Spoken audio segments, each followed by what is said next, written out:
In this video, I'm going to be talking to you about what items I keep in my work van, in my large tub, and in some of my medium-sized tubs.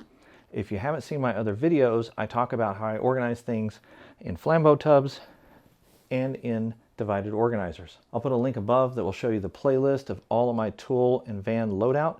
That way you can check out how I organize some of the other things in my van. If you don't know me, I'm Michael. I own Field Tech Academy, and I discuss all things field tech related.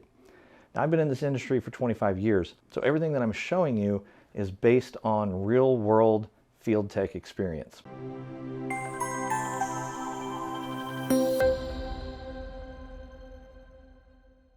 As much as possible, I try to avoid big tubs because they just end up being a catch-all, but there's just things in here that I don't want just loose in the van that won't fit in some of my other smaller organizers. I'm a big fan of saving money, so I always try to buy in bulk. So I buy big bags of 8-inch and 11-inch zip ties, and then I just parse them out to my tool bags as I need them, but I always have spares in my tub in case I run into a big job. I always have some to go to, so I don't have to run to the store to buy zip ties. Another type of zip tie that you want to keep on hand is the type that has a circular hole at the top. This allows you to mount the zip tie to the wall so you can do cable management when you don't have any other option. And of course, safety is important, so you always want to have a safety vest. There are some contract clients and some job sites that will require it. They may provide them, but I always like to carry my own so that I have one. And you can wear it on all your jobs if you want to just be extra visible so people see you working. And then of course another part of safety is to have a good hard hat. And I carry my safety glasses in one of my main tool bags, that way they're with me at all times, because I don't always need the hard hat and the safety vest. Something that I don't use super often, but it's one of those things when you need it, it's the only tool that will work, are some long-handled T-Hex. These are great for working with LED signs and maybe some video walls or anything where that nut is super recessed and you got to be able to reach in to get it. If you're one of those rare birds that still does analog phone and telephony, then having a spool of cross-connect wire is important to have on hand, as well as the 66 block, which I keep a normal one in my telephony bin, but this one is an Amphenol one, which is even more rare, so I don't have a need for it very often, but I keep it just in that 1 in 1,000 chance that I'm going to need one. I always try to keep a spare 24-port patch panel on hand. That way, if I get a site that needs one, I've got one in the van, I can use it and charge the client for it. Being able to clean up your work site is very important, so always having some wet wipes and some sort of cleaning cloth. And in one of my other tubs, I carry around a vacuum, and I'll show you that in a little bit. We do a lot of deinstall calls, or you'll just install a part and have to return a part. It drives me nuts to have to go find a tape gun, so I always keep a tape gun and a spare roll of tape on me. And a good old fish tape. This thing is so awkward, it's hard to just leave loose in the van, so I keep it in this tub. And I don't use the fish tape very often, but you do need it for conduit, so it's great to have on hand. Just like with zip ties, I try to keep a spare spool of Velcro so that if I run out of my main tool bag, then I have a backup one to jump to. Are you an IT field tech struggling to make enough money on platforms like WorkMarket and Field Nation? The Direct Client Package has over 40 different national clients that offer service calls all across the United States. I have technicians who have bought the Direct Client Package who are earning over $3,000 a month within their first 2 months. In the description of this video, there's a link to the Direct Client Package information page, or you can go directly to our website at fieldtechacademy.com. Another thing that's kind of too big to fit in my other tubs are these pass-through wall plates.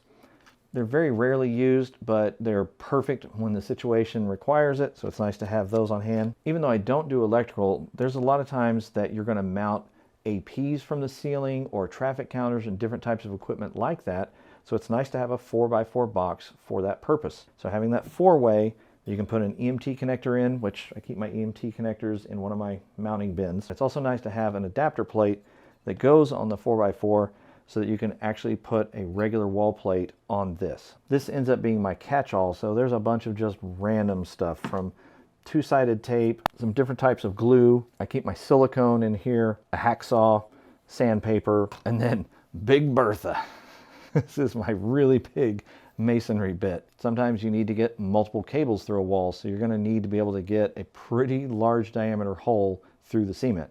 Now, you're not going to start with this, but you can use your smaller drill bits to make the initial hole and just go up in size until you get to where this will fit. Now let's talk about what I keep in my medium-sized tubs. This one is where I keep kind of my dirtier stuff. You always want to be prepared, so I keep jumper cables and I keep them in a bag so they don't get all tangled and caught up and everything. I always try to keep like a 50-foot extension cord on hand. Then I've got a rechargeable duster so I'm not burning through tons of canned air. And then in the event that you have a socket set that doesn't come with open-ended wrenches, you want to keep those on hand. So I have these little fabric bags that I keep wrenches in. So I keep my SAE wrenches in one and my metric wrenches in the other. And then lastly, I have a little portable vacuum that I can use. So that's my dirty tub. The next tub is pretty straightforward. It is for patch cables. And it's always nice to carry around as many patch cables as you can. You want to have various different lengths, everything from 1 foot to 15 foot for bigger quantities. And you probably want to have at least one 25 or 50-foot one on hand.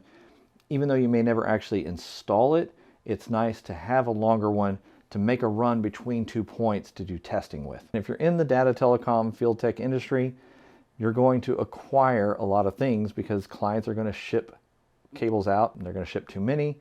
And so you just acquire things. But if you don't already have some of these, get on Amazon, buy some cheap cables. That way you can have them on job sites. It's always good to approach things like a Boy Scout and try to be prepared for everything you could possibly run into. So this is my catch-all tub. This is where I keep a little bit of everything from audio video, power, spare HDMI cables, HDMI to DVI adapters, more HDMI cables. You know, having different lengths is good. Having some random power adapters is good. I mean, you don't want to go crazy, but these are for Yealink phones. They're commonly used and installed, so I like to have those on hand. Spare phone cables, spare fiber patch cables, super short little RJ11 phone cable. This is great when you have a wall-mounted phone. That way this will all fit behind the phone. More HDMI cables. Then I've got a standard 3.5 to 3.5 long audio cable. Got a couple of short coax cables, USB printer cable.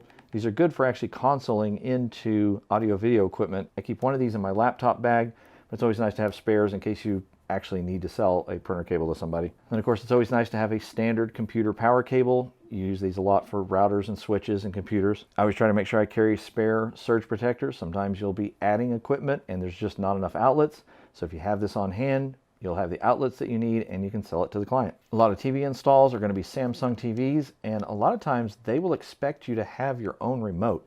So I grabbed one of these from an install. I've got a DP cable. I have some adapter cables to go from DP to HDMI. And even though it's archaic, having a spare VGA cable is important. You run into some older equipment sometimes. You need to be able to test to make sure the cable's good. And then in the same vein, you need a DVI cable. So like I said, this ends up being a catch-all, but you want to make sure you have certain key things. You know, you want to have a VGA cable, a DVI cable, HDMI, display port, an adapter cable that would go from display port to HDMI, an audio cable, you know, 3.5 to 3.5, spare fiber patch cables, any kind of adapters that you can put your hands on to go from display or HDMI or DVI to VGA, all that kind of stuff. If you've got it laying around in your garage or your house, put it together in a tub with surge protectors and all that stuff. That way you've got them on site. You don't have to leave a job to go find something.